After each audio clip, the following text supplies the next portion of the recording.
Hi everyone. Welcome back. We're glad to have you with us today. Let's start.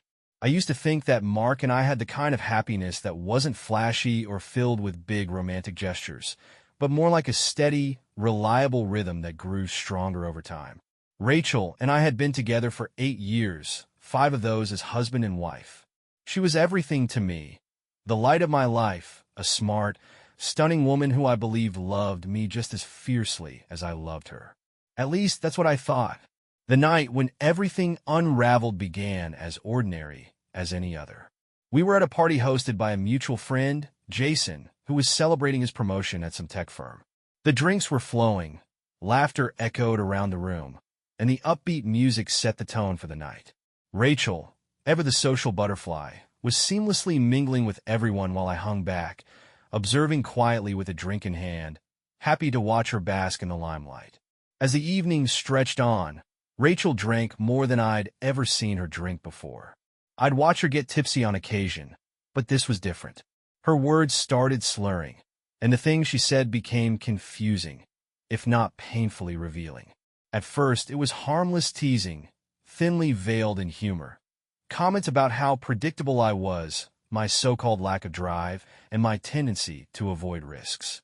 The remarks stung, but I brushed them aside. She was drunk, after all. People say silly things when they're drunk, don't they?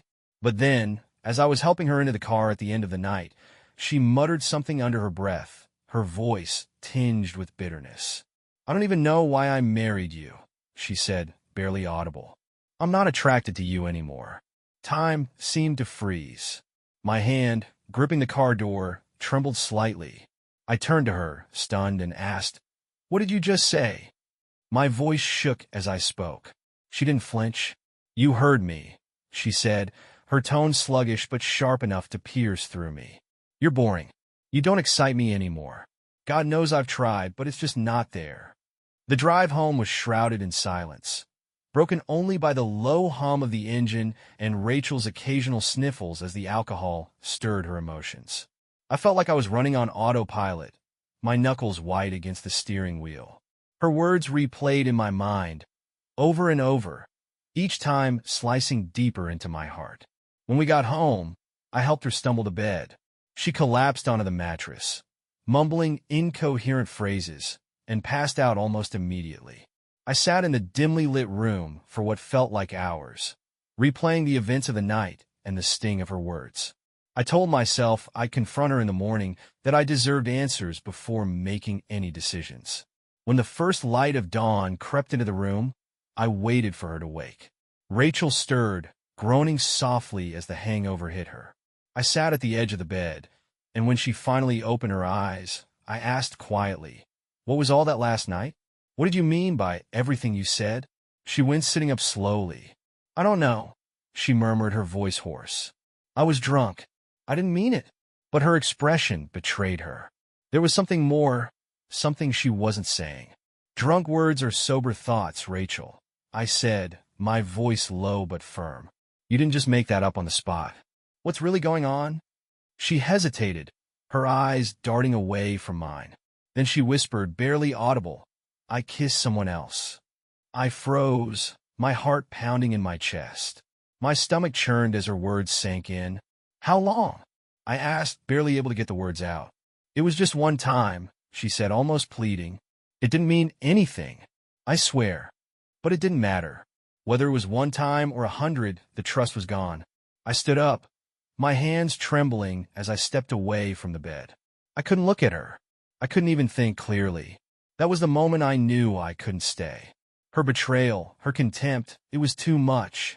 Quietly, methodically, I began packing. I took only the essentials, some clothes, my laptop, and a bit of cash. She tried to stop me, begged me to stay, but I couldn't bear to be in the same space with her anymore. By the time the sun was fully up, I was ready to leave. Standing at the door with my suitcase in hand, I turned to her one last time. "I hope you find whatever it is you're looking for," I said. Then I walked out, closing the door behind me, leaving behind the life we had built together and the woman I thought I knew. Planning ahead had always been a part of who I was, a habit Rachel used to tease me about. "Why do you always act like the world's about to fall apart?" she'd ask with a half-smile, shaking her head at my cautious ways. Funny enough, it turns out I had been planning for this moment all along, even without realizing it. Before I could take revenge for what she had done, I had to deal with the new challenges ahead, namely, to figure out what to do next. One of the first things I did after leaving was send a resignation email to my boss. I kept it short and professional, simply citing personal reasons for my immediate departure. That job wasn't just a paycheck. It was a big part of my identity. But staying meant exposing myself, giving Rachel an easy way to track me down, and I couldn't take that risk. By dawn, I had erased every trace of myself from the life we shared. The house, which was in both our names, would be hers to handle now. The credit cards, the utilities, even the streaming accounts, we'd signed up for those together, and she could keep them. I didn't need any of it. What I did leave behind, though, was a letter. Not for Rachel's benefit, but for mine. Writing it gave me closure, a way to put my thoughts into words without interruption or manipulation. It wasn't long, just a few sentences on a plain sheet of notebook paper. Rachel, I heard what you said, and I can't unhear it. You didn't just break my trust. You destroyed the belief that we were in this together. I'm leaving, and I'm not coming back. Don't try to find me. I folded the note carefully and left it on the counter, right where I knew she'd see it first thing. Then, without looking back, I walked out of the house and locked the door behind me for the last time. The following days were a whirlwind of movement and numbness. I crossed state lines, only stopping for gas or a quick bite to eat. My old phone? I tossed it in a dumpster and replaced it with a basic prepaid model, something cheap and untraceable. Eventually, I landed in a mid-sized city a few hours away. It was just the kind of place I needed, big enough to blend in but not overwhelming. I found a small studio apartment, clean and affordable, and paid 3 months rent up front. The space was bare but functional, and it gave me the blank slate I desperately needed. Slowly, I started putting the pieces of a new life together. Sometimes, late at night, I catch myself wondering how Rachel reacted when she woke up to the silence of an empty house. I pictured her confusion as she wandered from room to room, calling my name. I imagined the moment her eyes landed on the letter, the dawning realization of what she had done. Part of me wanted to pick up the phone, just to hear her voice, to know what she felt when she read those words. But I didn't. Giving her that satisfaction, letting her know I still cared enough to listen, would only weaken me. Instead, I stayed focused on building a wall between my old life and my new one. I deleted every social media account, created a new email address, and ignored the unknown numbers that occasionally lit up my prepaid phone screen. I knew Rachel, or someone she enlisted, would try to contact me. Each unanswered call was a small victory, a reminder that I was finally in control of my own story. Starting over wasn't easy. There were moments when I missed the comfort of my old routines, the warmth of familiar places, and even the way the sunlight would pour through the kitchen window in the mornings. But whenever nostalgia tempted me to look back, I reminded myself of her words. I'm not attracted to you anymore. Her voice, cold and bitter, played on a loop in my mind. And then there was her confession, the kiss. That single act of betrayal made it impossible to even consider going back. By the end of the first week, I had made peace with one thing. This wasn't just about leaving Rachel. It was about making sure she felt the full weight of her actions. She needed to understand what it felt like to lose everything, to wake up one morning and realize the life she'd taken for granted was gone. Back at the house, Rachel stirred awake to a pounding headache and an eerie silence. Normally, I'd have been up by now, brewing coffee or scrolling through my phone at the kitchen table. But the house was unervingly still, too still. It was the kind of quiet that pressed on her chest like something wasn't right. Groaning, she rolled over to glance at the clock. 10:47 a.m. late, even for a Saturday. Swinging her legs over the edge of the bed, she shuffled into the hallway, rubbing her temples. "John," she called out, her voice hoarse. "You here?" No answer. As she moved through the house, unease bloomed in her chest. Every empty room she passed made her stomach twist a little tighter. When she reached the kitchen, it was spotless. No coffee brewing, no dishes in the sink, Just silence. That's when she saw the letter, folded neatly on the counter. Her name was written across the top of my handwriting, though the letters looked sharper, more deliberate, almost angry. She unfolded the note with trembling fingers. Her eyes scanned the words once, twice, 3 times before their meaning fully sank in. Rachel, I heard what you said, and I can't unhear it. You didn't just break my trust. You destroyed the belief that we were in this together. I'm leaving, and I'm not coming back. Don't try to find me. Her breath hitched as she read it again. And then again. Finally, the weight of my words settled in, leaving her staring at the paper with wide, unblinking eyes. Then she wrote me, "Can't sleep. Missing you more than words can say." Each post was like a window into her unraveling life, a strange mix of guilt, regret, and desperation. It was almost satisfying to watch from a distance, but it wasn't enough. Not yet. Rachel's once polished and vibrant online persona was crumbling. Her friend count started to dwindle. No more brunch pictures or party selfies. No glowing comments from coworkers. Instead, the few interactions left were from distant acquaintances offering generic sympathy or awkward attempts at cheerfulness. I watched her spiral, but I didn't reach out. Every unanswered text, every unreturned call was my silent response to her betrayal. I wanted her to feel the weight of it all, the isolation, the regret, the crushing loneliness. I started keeping a journal during those weeks. Writing became a way to untangle my own emotions and make sense of what I wanted moving forward. I didn't just want to let go of the pain. I wanted to transform it into something that would guide me. But there were moments, quiet, still moments, when anger gave way to sadness. I would think back to the life we had built together, the inside jokes, the shared dreams, the way her laugh used to make everything else fade away.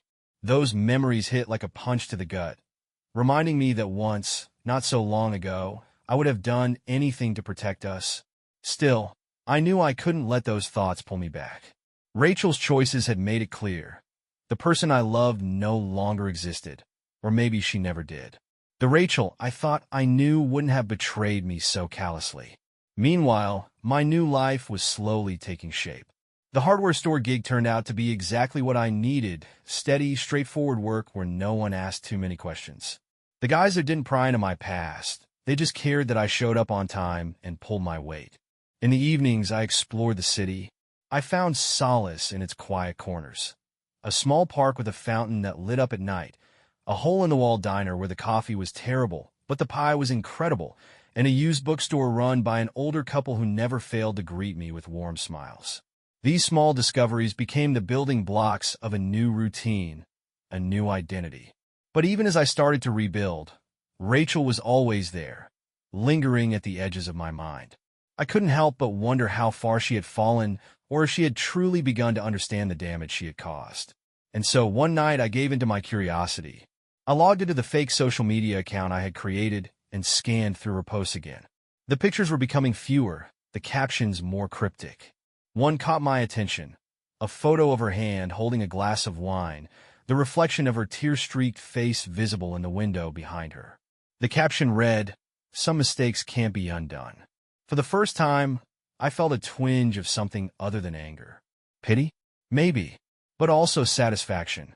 She was finally feeling the consequences of her actions, the emptiness of a life built on lies and betrayal.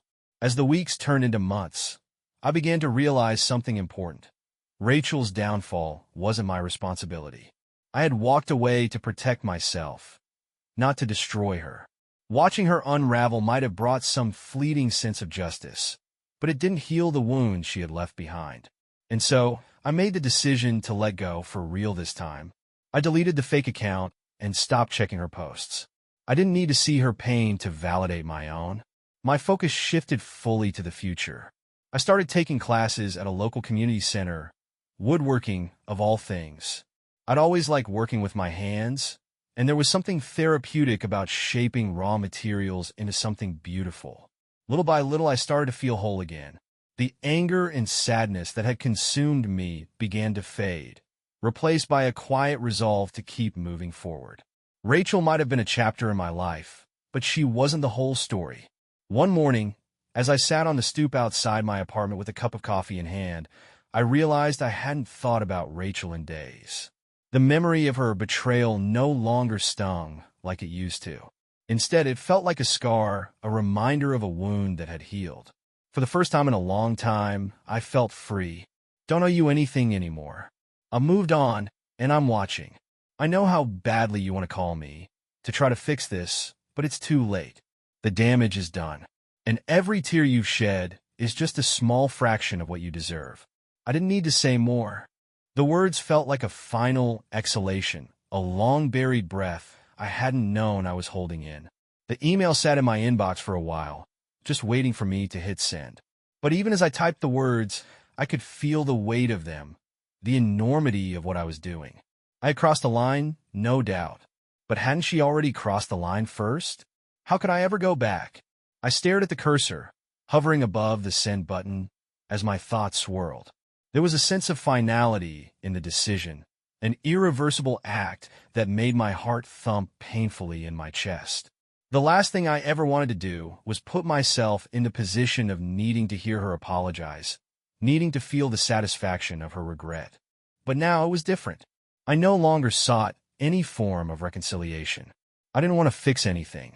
This was about making sure that she understood, really understood, the weight of her actions. The email went through. I didn't even have to look at the screen. I already knew what her reaction would be.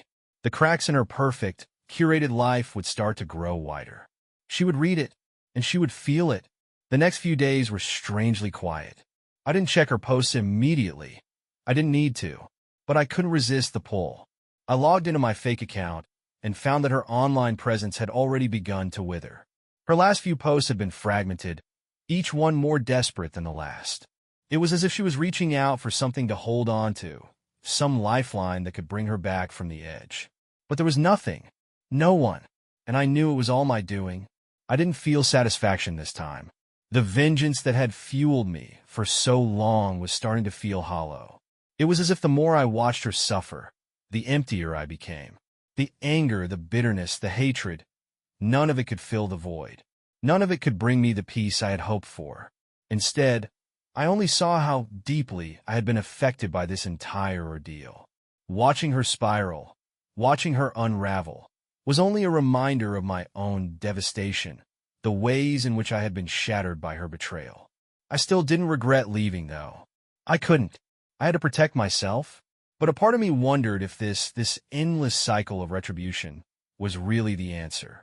I had spent months building this fortress around myself, closing myself off, refusing to allow anyone or anything to get close.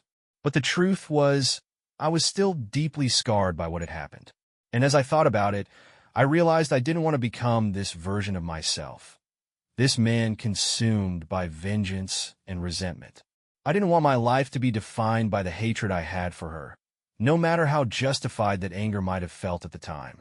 Rachel's life continued to fall apart.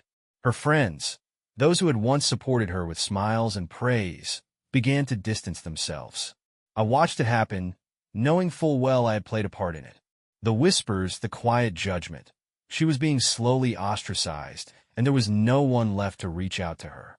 It wasn't just the affair that was eating away at her, but the hollow isolation she was now living in. She had taken me for granted, and now she was alone. And I knew she was questioning everything.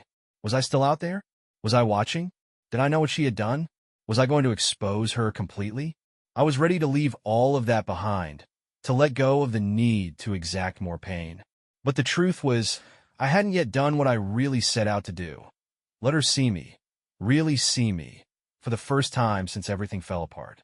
She had never truly understood what she had done to me, how much of me she had shattered with her words, with her actions. I wanted her to feel that, just for a moment. So I planned my next move carefully. I didn't want to just be a ghost in the background. I wanted her to know what it felt like to face the truth.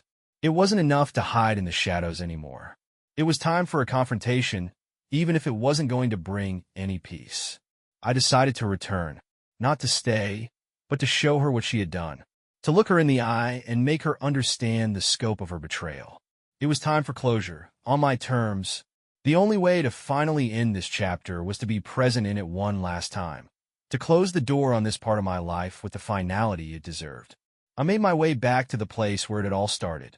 The apartment that had once been ours, the house she now lived in, the spaces where I had once been. I wasn't sure how I felt about it, but I was certain of one thing. I had nothing left to lose. The moment I saw her again, standing there in that space, her face etched with the lines of regret, I could see the toll it had taken on her. I could see how she had changed, how she had deteriorated into someone I hardly recognized. But still, I wasn't here to offer forgiveness. I wasn't here to make peace. I was here to make her understand, to see the full weight of her actions, and to make her feel it as I had. I walked toward her slowly, my heart pounding. Her eyes widened when she saw me, her lips parted in disbelief. And for the first time since everything ended, I spoke the words that had been eating away at me for months. Do you regret it? The question hung in the air between us, heavy and real. The answer was irrelevant. What mattered was that she knew the truth. I was no longer the man she had walked away from. I had rebuilt myself in ways she couldn't have imagined, and she would never get me back, not in this lifetime. With that, I turned and walked away, leaving her standing there, alone, just as she had left me. The anger still lingered, but it was quieter now, more resigned. There was no vindication to be found in her tears, no sense of victory in watching her crumble. All I had really done was expose the emptiness that had been building in both of us. Her apologies, her regret, they were hollow echoes. And as much as I wanted to see her suffer, there was something more profound I was beginning to feel: exhaustion. As I walked out of the coffee shop, my thoughts were disjointed. I had expected something more, something that would finally make me feel complete. But there was no catharsis in the confrontation. It felt as though the weight of everything had crushed down on me at once. Not in the way I imagined, but with a cold, suffocating pressure. I thought that seeing Rachel broken, seeing her lost and desperate, would bring me peace. But it didn't. Her suffering didn't erase my own. It didn't make the nights alone any easier. The days that followed feel less hollow. What had I really gained? A moment of clarity? A small piece of revenge? It didn't matter anymore. She was still out there, her life still unraveling, but so was mine. We were both lost. The days after the meeting dragged on, like a slow, torturous march. Rachel's emails kept coming, each one more frantic and apologetic than the last. Please, John, just hear me out, please. Her words felt like daggers now, cutting deeper, reminding me of everything I had left behind, everything I had lost. I found myself reading them with a kind of numbness, unable to fully feel anything. I had become someone else, a version of myself that I barely recognized. The man who left, the man who disappeared into the shadows, was no longer the man I saw in the mirror. The bitterness had made me hard, but it hadn't healed anything. It hadn't fixed me. All I had left was a sense of duty to my own pain, a need to see her suffer, even if it meant hurting myself in the process. Rachel's life continued to crumble. I watched her spiraling, her posts growing more erratic. She posted a picture of her empty apartment captioned, "Trying to find peace, but it's like I'm drowning." It was the kind of message that made my heart ache, but I quickly shut it down, reminding myself of everything she had done. She deserved this. I didn't know her sympathy, but something inside me began to shift. Her sorrow, her desperation, her brokenness. None of it felt as satisfying as I had hoped. I had wanted to see her pay for what she had done to me, but now I wasn't so sure. What had I really wanted? To punish her for the affair? To make her regret everything? Or was I just trying to fill the emptiness inside me with her pain? It was then that I realized something crucial. I wasn't the person I had set out to become. I had let the anger consume me, let it turn me into something I never intended to be. The vengeance that had seemed so justified now felt pointless. I had taken my pain and projected it onto her, but the truth was I wasn't any better. We were both lost, both broken by the same actions. I needed to stop. I needed to walk away from it all. The email exchanges, the silent games, the torment. It wasn't going to bring me peace. It wasn't going to fix anything. I didn't know how to move forward, but I did know one thing. I couldn't keep doing this. I couldn't keep letting the past control me. One day, Rachel's final message arrived. It was long, more composed than the others, but there was still a desperation to it. John, I don't know if you'll ever read this, but I can't go on pretending that everything is okay. I've lost you. I know that now.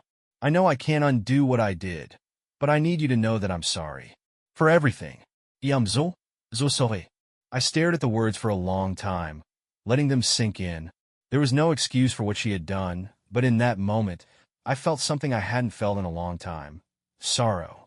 Not for her, but for me. For the man I had become in the wake of all this. The anger and resentment had served their purpose, but now, they only held me captive. I put my phone down and made a decision. It was time to move on, to stop letting Rachel's presence, her pain, dictate my life. I deleted the burner email account. I erased her number. I deleted all of her messages. It was time to close the door for good. As I walked away from the past, I realized that healing wasn't about revenge or closure. It was about letting go. The wound would never fully heal, but I couldn't let it define me anymore. I was done carrying the weight of what she had done, done being the man who lived in the shadow of her betrayal. It was time for something new. It was time to be free. Instead, I felt a hollow ache where my anger had once been. For months, I had lived for this moment, believing it would be the ultimate revenge. But as I turned the corner and left Rachel behind for good, I realized something profound. I wasn't free. Not yet. Over the next few days, I tried to make sense of my emotions. My anger had fueled me for so long that letting it go felt almost impossible. I had built my new life on a foundation of resentment, and now that foundation was crumbling. I threw myself into work, took longer runs, and spent hours in the quiet solitude of my apartment. But no matter how hard I tried, I couldn't shake the echoes of Rachel's words at the coffee shop. I'll regret it every day for the rest of my life. Regret. It was a heavy word, one that carried its own kind of suffering. Rachel wasn't the only one carrying it. I was too. One night, unable to sleep, I sat down and wrote in a journal I had picked up at a thrift store. I poured out everything I had been feeling. The betrayal, the heartbreak, the rage, and the emptiness that followed. Writing it down felt like lifting a weight off my chest, a slow release of the poison I had been carrying. When I finished, I stared at the pages for a long time. I didn't know if it was forgiveness I was seeking or just a way to move on. But I knew I couldn't live like this anymore. My life couldn't revolve around Rachel or what she had done to me. It had to be about me, my healing, my future, my happiness. And yet, even as I acknowledged this, a part of me couldn't fully let go of Rachel. My mind kept returning to the moments we had shared, the good ones, the ones that had once felt like a future built together. There was a tug of sadness I couldn't escape, a memory of laughter and love that still clung to my heart, even after everything. I wondered if it was possible to rebuild what had been shattered, to find some kind of new beginning, not as we were before, but as something different, something better. Could I forgive her? Could we both forgive ourselves? Rachel, meanwhile, was facing her own reckoning. I didn't need to be in her life to know she was struggling. Word had trickled back to me through mutual acquaintances. She had taken a leave of absence from work and was rarely seen outside her home. Whatever image of perfection she had tried to maintain was now a distant memory. A part of me wanted to reach out to tell her that I understood her pain and wish her well, but I knew better. That chapter of my life was closed, and reopening it would only bring more complications. Still, deep inside, I couldn't ignore the fact that I missed her. Not just the version of her that I had known before, but the woman I had once believed in. I missed her laughter, the way she would look at me with such intensity, and the quiet moments we shared. I missed the connection we had before it was shattered. The more time passed, the more I felt the weight of what had been left unsaid between us. Maybe it wasn't just about healing from the pain. Maybe it was about moving forward together. I thought back to the coffee shop, to the tears in her eyes when she had admitted how much she regretted what had happened. I didn't know if that was enough for me to forgive her, but maybe it was enough for me to consider something else, a chance for us to build a new future. I didn't want to be someone who held on to anger forever. I had learned that revenge, as sweet as it had felt at the time, was hollow. It didn't fill the void inside me. It didn't erase the pain. If anything, it kept me chained to the past, a past that I now realized I was ready to let go of. But forgiveness was something different. It was a step forward, a chance to release the bitterness and make space for something new. I knew what I had to do. I picked up my phone, my hands shaking slightly as I typed a message to Rachel. It wasn't much, just a simple line, but it felt like the most important thing I had written in months. Can we talk? I hit send before I could second-guess myself. Then I waited. The reply came quickly. Less than an hour later, my phone buzzed with a notification from Rachel.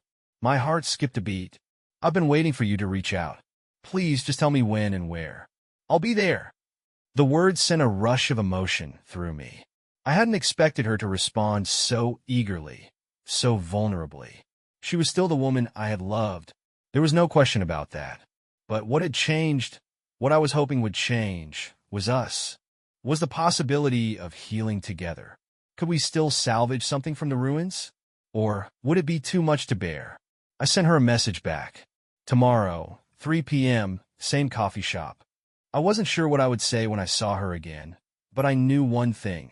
I had to see her. We had to face each other, not just with the wounds of the past, but with the hope that we could move forward. I didn't know if that meant getting back together or simply starting over as friends, but I was ready to find out. I couldn't live in the shadows of resentment any longer. It was time to confront my feelings, and her, directly. The next day, I arrived at the coffee shop early, as I had done before. The same corner table, the same quiet atmosphere. It felt almost like déjà vu, and yet everything had changed. Rachel arrived exactly on time, her face pale, but her eyes searching for mine. She stood there for a moment, as if unsure whether to approach, but when our eyes met, something unspoken passed between us. She crossed the room, sat down, and we simply stared at each other for a long while. It was strange being so close again after everything that had happened. There was an awkwardness, an undeniable tension, but also an old familiarity that made my heart ache in a way I wasn't prepared for. Rachel spoke first, her voice tentative but steady. John, I don't even know where to start. I've thought about this moment so many times, and I still don't know what to say. I'm so sorry. For everything. I hurt you, and I'll never forgive myself for that. I lost you, and I lost myself in the process. I nodded, feeling a lump rise in my throat. I know. I've been angry for so long. I thought if I just walked away, it would make the pain go away. But it didn't. And now, I'm not sure what I want, or what I'm supposed to do. She reached out, her hand trembling slightly as she placed it on the table. I understand. I don't expect you to forgive me right away. But I need you to know that I am so sorry. I'll spend the rest of my life regretting what I did to you, and I know that doesn't change anything. But if you can ever give me another chance, I will spend every day proving that I can be the person you deserve. I looked into her eyes, and for the first time in what felt like forever, I saw the woman I had once loved, the woman I still loved. She had changed. I had changed. But maybe, just maybe, we could both heal together. I took a deep breath, my decision settling in my chest. I'm not promising anything, but I think I'm ready to give us a new chance. A real one. We'll take it slow, and we'll see where it goes. I don't know if we can fix everything, but I'm willing to try. Tears welled up in her eyes. She nodded, her lips trembling as she whispered, "Thank you. You don't know how much this means to me." And for the first time in a long time, I felt a flicker of hope. Not just for Rachel, but for myself. For us. Maybe we couldn't undo what had been done, but we could start fresh, and that was a kind of redemption in itself. We sat there in silence for a few moments, letting the weight of the decision settle between us. There were still so many things left unsaid, so many emotions that neither of us had fully processed, but for the first time in a long while, I felt like we were both on the same page. There was no going back to the way things had been, but that didn't mean we couldn't build something new. A healthier, more honest version of us. Rachel finally broke the silence. I know it's not going to be easy. I don't expect things to go back to how they were, and I don't expect you to just forget what I did. But I want to work through this, if you're willing. She wiped a tear from her cheek, and I could see the vulnerability in her eyes, raw, unguarded. I nodded slowly. I don't think I could ever forget, but I think I can forgive, and I think that's the first step.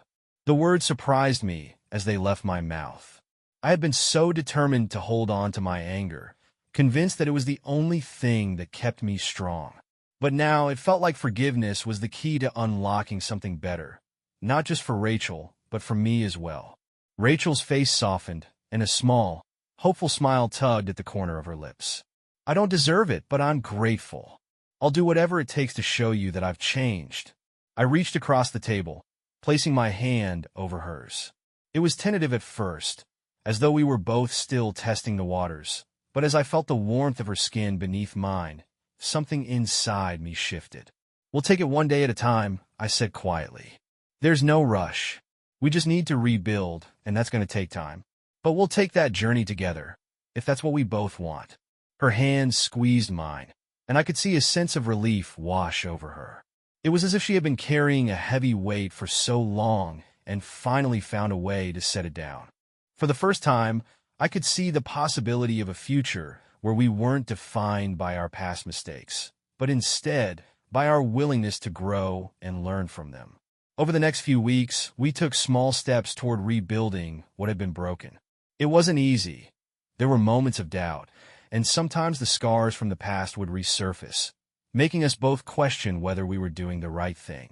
But with each conversation, each shared moment, I could feel us moving forward. Slowly, but steadily, we learned to communicate more openly, to trust each other again, and to give ourselves grace as we navigated this new phase of our relationship. One evening, after a quiet dinner in my apartment, Rachel and I sat on the couch, sipping wine and talking about everything and nothing. The tension that had once existed between us had dissolved, replaced by an easy camaraderie. I glanced at her, and for the first time in months, I felt a deep sense of peace. I didn't expect to be here, I said softly, my eyes meeting hers. I thought when I walked away from you, that would be it. I thought I could move on and forget. But I was wrong. I think I needed to come back. Not just for you, but for myself. Rachel smiled, her eyes reflecting a mix of gratitude and understanding. I feel the same way. I never stopped loving you, even when I knew I didn't deserve you. I was lost, but now, I feel like we have a second chance. A second chance? The words had a sweetness to them, but also a weight. We both knew we couldn't undo the past, but we were determined to learn from it, to move forward with a new understanding of what it meant to love each other. Not perfectly, but authentically. As the weeks turned into months, we continued to grow. We spent weekends hiking, cooking together, and taking long walks where we would talk about our hopes for the future. Everything from the small, everyday things to the bigger dreams we hadn't dared voice before. We laughed together in a way we hadn't in years, and the tenderness that had once been lost between us began to return. It wasn't the same as it had been before, and that was okay. It was better. We were both different people now, and we were learning to love each other in a way that was deeper and more real. And yet, even as we moved forward, I couldn't help but reflect on how far we had come. From the anger and resentment that had once consumed me to the forgiveness that had finally set me free. What I had learned through all of this, more than anything, was that healing didn't come from revenge or from punishing the person who hurt you. It came from letting go of the past and embracing the possibility of a better future, even if that meant taking a chance on someone who had hurt you deeply. I remember one afternoon, as Rachel and I sat in the park, watching the sun begin to dip below the horizon, she turned to me and asked, "Do you think we'll ever completely heal from everything that happened?"